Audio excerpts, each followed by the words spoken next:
আসসালামু আলাইকুম প্রিয় দর্শক। আজ অগাস্ট মাসের 5 তারিখ 2026 সাল। আজ থেকে ঠিক 2 বছর আগে এই দিনে ওই সময়ের যিনি সরকার প্রধান ছিলেন শেখ হাসিনা, তিনি দেশ ছেড়ে চলে গিয়েছিলেন এবং আওয়ামী লীগ সরকার হুড়মুড় করে তাসের ঘরের মতো ভেঙে গিয়েছিল এবং একটা গণ অভ্যুত্থান হয়েছিল এই দেশে, ছাত্র জনতার গণ অভ্যুত্থান। সেই অভ্যুত্থানের নেতৃত্বে কে ছিলেন সেটা নিয়ে তখন কোনো বিতর্ক হয়নি, বাট এখন ঠিক 2 বছরের মাথায় এসে আমরা একটা বিতর্ক দেখতে পাচ্ছি এবং এই বিতর্কটা বলা বাহুল্য সকলের কাছে অনাকাঙ্ক্ষিত। এত দ্রুত এই আন্দোলনের মালিকানা নিয়ে এমন কলহ হবে, এমন ঝগড়াঝাটি হবে, এটা আমরা কেউ প্রত্যাশা করিনি, আমরা কেউ এটা চাইনি, কিন্তু সেটাই আমাদেরকে এবার দেখতে হলো। দেখুন, আজকে একটা অনুষ্ঠান ছিল চীন মৈত্রী সম্মেলন কেন্দ্রে মুক্তিযুদ্ধ বিষয়ক মন্ত্রণালয়ের উদ্যোগে।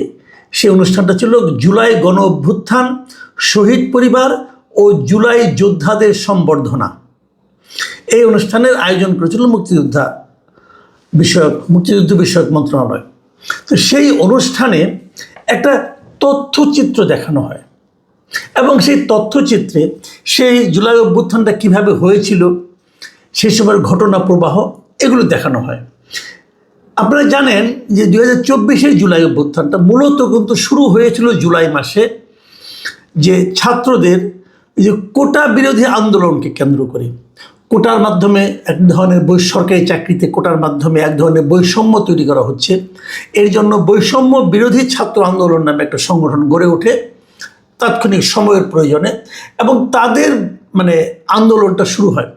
ধীরে ধীরে সেই আন্দোলনে সারা দেশের মানুষ, সকল রাজনৈতিক দল, বিশেষ করে ওই সময়ে হাসিনা সরকারের যে গণতন্ত্র বিরোধী আচরণ এবং তাদের যে স্বৈরাচারী শাসন, তার বিরুদ্ধে প্রতিবাদের জন্য সারা দেশের আপামর জনসাধারণ কিন্তু সেই আন্দোলনে যুক্ত হয় এবং ধীরে ধীরে সেই আন্দোলনটা 9 দফা প্রথম ছিল, 9 দফার আন্দোলন ধীরে ধীরে 1 দফার আন্দোলনে পরিণত হয়।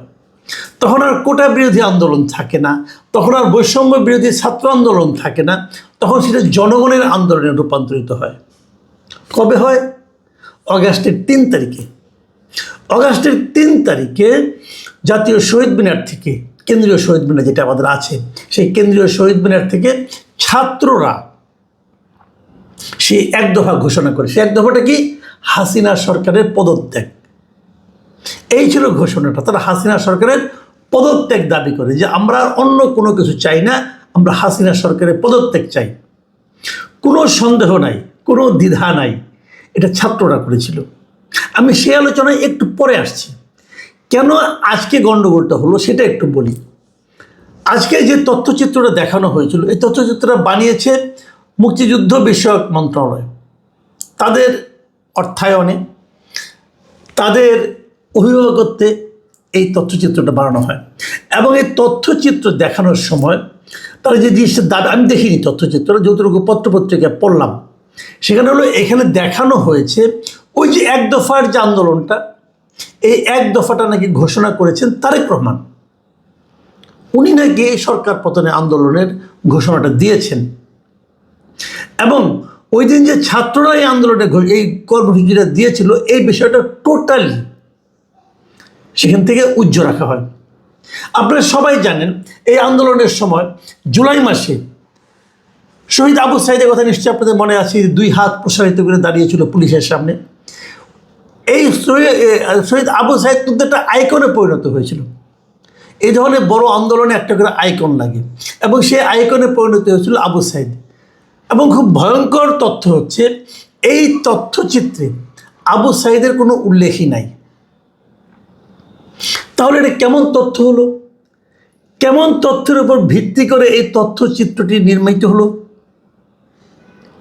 কেন এদেরকে বাধ্য হলো? এটা নিয়ে ওখানে যারা উপস্থিত ছিলেন, এনসিপি সদস্যরা ছিলেন এবং আরও অনেকে ছিলেন, জুলাইয়ের সঙ্গে যারা আন্দোলনে ছিলেন তারা অনেকেই ছিলেন। তারা ওখানে দাঁড়িয়ে প্রতিবাদ করেছেন, হট্টগোল হয়েছে এবং খুবই লজ্জাজনক একটা পরিস্থিতির উদ্ভব হয়েছে। এটার ভিডিও আমরা দেখলাম। ওখানে আমাদের ভারপ্রাপ্ত প্রেসিডেন্ট যিনি আছেন, যিনি মহামান্য প্রেসিডেন্ট যিনি আছেন, তিনি নিজে হাফিজুদ্দিন আহমেদ সাহেব উনি নিজে এখানে উপস্থিত ছিলেন। মুক্তিযুদ্ধ মন্ত্রণালয়ের মন্ত্রী ছিলেন, প্রতিমন্ত্রী ছিলেন, সেখানে স্বরাষ্ট্রমন্ত্রী সালাউদ্দিন আহমেদ সাহেব ছিলেন এবং কিছু বিদেশি অতিথিও ছিলেন। এদের সবার সামনে এই হট্টগোল হয়েছে এবং এনসিপির নেতারা বেরিয়ে চলে এসেছেন।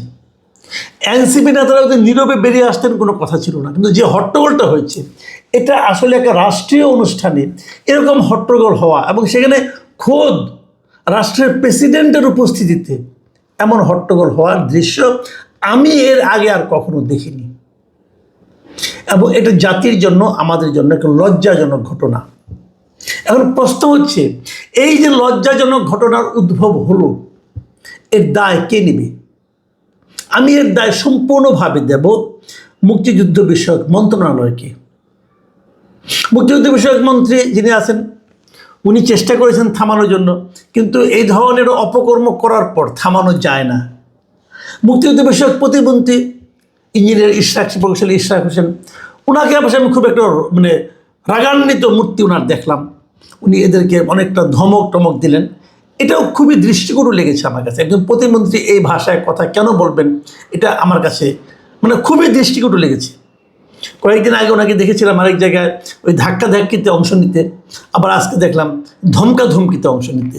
এই ধাক্কাধাক্কির ধমকাধমকির কালচার থেকে ওনাকে বেরিয়ে আসতে হবে, ওনাকে মাথায় রাখতে হবে যে উনি একজন প্রতিমন্ত্রী এবং এই যে আকাম কুকাম যেটা হয়েছে আমি বলবো এর দায় আপনার উপরও বর্তায়।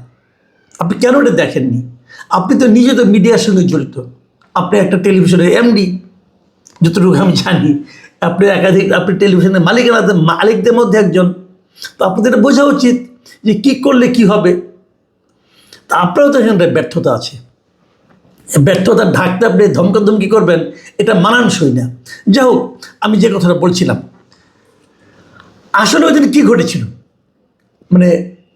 অগাস্টের 3 তারিখে 2024 সালে কি ঘটেছিল, তো এটা আমি তবু আরেকবার আপনাদেরকে দেখানোর জন্য আমি 2024-এর 4 তারিখের আমি কয়েকটা পত্রিকা একটু দেখার চেষ্টা করলাম যে ওই পত্রিকাগুলোতে আসলে কি। ওই দিন নিশ্চয়ই 3 তারিখে ঘটনা, তো 4 তারিখের পত্রিকাতে আসবে। আমি 4 তারিখে কয়েকটা পত্রিকা আপনাদের সঙ্গে একটু শেয়ার করতে চাই, অন্ততপক্ষে ফার্স্ট পেজটা শেয়ার করতে চাই। আমি 2024 সালের 4 আগস্টের প্রথম আলোর ফার্স্ট পেজটা আপনারা দেখেন। এই ছিল প্রথম আলোর ফার্স্ট পেজ। শিরোনাম ছিল বিক্ষোভে উত্তাল বাংলাদেশ। নিচে হলো শিক্ষার্থীদের এক দফা, মাইন্ডেড শিক্ষার্থীদের এক দফা, এবং সেখানে ওদের ছবি ছিল। ছবির নিচে ক্যাপশনটা আপনারা পড়ুন। এক দফার কর্মসূচি ঘোষণা করেন বৈষম্য বিরোধী ছাত্র আন্দোলনের সমন্বয়কেরা গতকাল বিকেলে ঢাকার কেন্দ্রীয় শহীদ মিনারে। এখানে যাদের ছবি আছে আপনারা তাও দেখতে পাচ্ছেন। একদম যদি আমি ডান দিকে দেখি, এই যে আবু বাকের আছেন, বাকের মজুমদার আছেন, আব্দুল কাদের আছেন, তারপরে নাহিদ ইসলাম উনি ঘোষণা করছিলেন এক দফা। তার পাশে আসিফ মাহমুদ, সজীব ভুঁইয়া, সার্জিস আলম, হাসনাত আবদুল্লাহ, এরাই ছিলেন কিন্তু ওখানে এবং ওনারাই ঘোষণা করেছিলেন এক দফাটা। আচ্ছা, এরপরে আমি যদি ওই দিনের ইত্তেফাকটা দেখি, দেখুন ইত্তেফাকের শিরোনাম ছিল শহীদ মিনারের ছবি, তার পাশে সরকারের পদত্যাগের এক দফা, শহীদ মিনারে বৈষম্য বিরোধী ছাত্র আন্দোলনের ঘোষণা, প্রধানমন্ত্রী আলোচনার প্রস্তাব প্রত্যাখ্যান, আজ থেকে সর্বাত্মক অসহযোগ। এটা হলো দৈনিক ইত্তেফাকের নিউজ। এবং দৈনিক সমকালের নিউজটা দেখেন। সমকালের নিউজের শিরোনাম হলো সরকার পদত্যাগের এক দফা, সর্বাত্মক অসহযোগে নির্দেশনা, এটসেট্রা এটসেট্রা। এবং সেখানেও কিন্তু ওই ছাত্রদের ওটি দেওয়া আছে কিন্তু। এছাড়া আজকের পত্রিকার একটা নিউজ আমরা দেখাতে চাই। আজকের পত্রিকার নিউজ আছে এবার এক দফায় শিক্ষার্থীরা, এবং সেখানেও কিন্তু ওই স্টুডেন্টদের কথাই বলা হয়েছে, অন্য কারো কথা বলা হয়নি। কিন্তু এই নিউজটার নিচের দিকে দেখেন একটা জিনিস লেখা আছে, পূর্ণ উদ্যমে মাঠে থাকবে বিএনপি। বিএনপির লোকরা এই আন্দোলনের সঙ্গে মাঠে থাকবে। এটা ইতিবাচক দিক। এবং বিএনপি যে থাকবে, এটা কি তারেক রহমানকে না জানিয়ে থাকবে? না, তা থাকবে না, তারেক রহমানের নির্দেশনাতেই থাকবে। তাহলে এই আন্দোলনে বিএনপি ছিল, বিএনপি না থাকার কোনো কারণও নাই। কিন্তু আপনারা তো ওই সময় ঘটনা, 2 বছর আগের ঘটনা, কিন্তু তখন আমরাও দেশে ছিলাম। একটা ঘটনার মধ্যে মাথায় রাখতে হবে, ওই আন্দোলনটা এমনভাবে গড়ে উঠছিল স্টুডেন্টদের মাধ্যমে, সেখানে পলিটিক্যাল পার্টিগুলো সমস্ত নেতাকর্মীর এই আন্দোলনে ছিল, কিন্তু কেউ মুখে বলেনি যে এটা বিএনপির আন্দোলন, কেউ বলেনি এটা জামাতের আন্দোলন, ওই দলগুলোই বলেনি এই কারণে, এটা বললে পরে ওই সময়ের সরকার অথবা আওয়ামী লীগ তারা একটা পয়েন্ট পেয়ে যেত। তারা বলতো এটা স্বতঃস্ফূর্ত সকলের আন্দোলন না, এটা পার্টিকুলার কোনো একটা পলিটিক্যাল পার্টির আন্দোলন। এই জন্যই সমস্ত পলিটিক্যাল পার্টিগুলো এই স্ট্র্যাটেজি নিয়েছিল যে আমরা এই আন্দোলনের সঙ্গে থাকব, কিন্তু আমরা নিজের আন্দোলনকে করছি যে জড়িত হচ্ছে এই কথাটা আমরা কোথাও বলবো না। আপনি জুলাই মাসে, পুরো জুলাই মাস দেখেন, কোথাও পাবেন না যে কোনো পলিটিক্যাল লিডার নিজেরা এই আন্দোলনে জড়িত আছেন এই কথাটা সরাসরি বলেন না। এই কারণেই তারা সরকারের হাতে ওই অভিযোগের অস্ত্রটা তুলে দিতে চাননি, এবং সেটা ছিল একটা প্রপার স্ট্র্যাটেজি। সেটা হয়েছিল বলেই এই আন্দোলনটা শেষ পর্যন্ত সফল হতে পেরেছিল। সেটা ওরকম রাজনৈতিক দলগুলো প্রকাশ্যে আসেনি, প্রকাশ্যে ঘোষণা দিয়ে আসেনি বলেই সর্বস্তরের সাধারণ মানুষ এই আন্দোলনে যুক্ত হয়েছিল। আমরা জানি এই ছাত্র নেতাদের সঙ্গে তারেক রহমান সাহেবের নিয়মিত কথাবার্তা হতো, উনিও ওনার দিক থেকে দিক নির্দেশনা দিতেন, কিন্তু উনি সরাসরি সামনে আসেননি। তো যেভাবে ঘটনাটা ঘটেছিল, যখন আপনি তথ্যচিত্র নির্মাণ করবেন, তখন আপনার তো সেটাকে সেভাবেই উপস্থাপন করা উচিত। আপনারা কেন তারেক রহমানকে 1 নম্বর লিডার বানাতে গেলেন? ওটা তো মানুষ মেলাতে পারবে না। দেখুন, আমি একটা কথা বলি, পুরনো একটা উদাহরণ দিই। 71-এর স্বাধীনতা যুদ্ধে বঙ্গবন্ধু সর্বত্র ছিলেন, কিন্তু ফিজিক্যালি কোথাও ছিলেন না। উনি তো বন্দী ছিলেন, এবং উনি জানতেনও না যে একটা মুক্তিযুদ্ধ হচ্ছে। ওনাকে যখন ছেড়ে দেওয়া হয়, তখন উনি প্রথম শুনেছেন যে দেশ স্বাধীন হয়েছে। উনি জানতেন না, ওনাকে জানতে দেওয়া হয়নি। কিন্তু এতে কি বঙ্গবন্ধুর এই মুক্তিযুদ্ধে মানে আপনার ওনার অবদানটাকে অস্বীকার করা যাবে? যাবে না। তো এই দেশে সবচেয়ে বড় রাজনৈতিক দল হলো মানে ওই সময়ে বিএনপি। তো বিএনপির নেতাকর্মীরা না থাকলে এত লোক হবে কেন? বিএনপি নেতাকর্মীরা ছিল, ছাত্রদল 100% এর সঙ্গে ছিল, ছাত্রদলের সকল বড় বড় নেতারা ছিল। কিন্তু তার মানে এই না 71-এ যেমন রণাঙ্গনে বঙ্গবন্ধুকে আনার দরকার পড়ে না ফিজিক্যালি, এখানেও তেমনি তারেক রহমানকে আনার দরকার পড়ে না। এই জায়গাটা যারা আনে, তারা আসলে ইতিহাসের সত্যটা তুলে ধরে না, তারা আসলে মোসাহিবি করে। আর একজন মানুষ মোসাহিবি কখন করে? যখন তার নিজের যোগ্যতার উপর তার আস্থা না থাকে, তারা মনে করে আমাকে মোসাহিবি করেই টিকে থাকতে হবে। তো আমাদের মুক্তিযুদ্ধ মন্ত্রণালয়ে যারা দায়িত্বপ্রাপ্ত ব্যক্তি, ওনারা এই আকামটা করেছেন, ওনারা এই মোসাহিবিটা করেছেন। এবং মোসাহিবি করতে যেয়ে ওনারা তারেক রহমানকে উঠানোর পরিবর্তে বরং নামিয়ে দিয়েছেন। আপনারা কি কেউ মনে করেন তারেক রহমানকে যতদিন আমরা দেখেছি এর মধ্যে, উনি কি এদেরকে বলেছিলেন যে আমার নামটা এখানে ঢুকাই দেন? বলেছিলেন এই আন্দোলনের মাস্টার মাইন্ড আমাকে বানান? উনি বলেননি।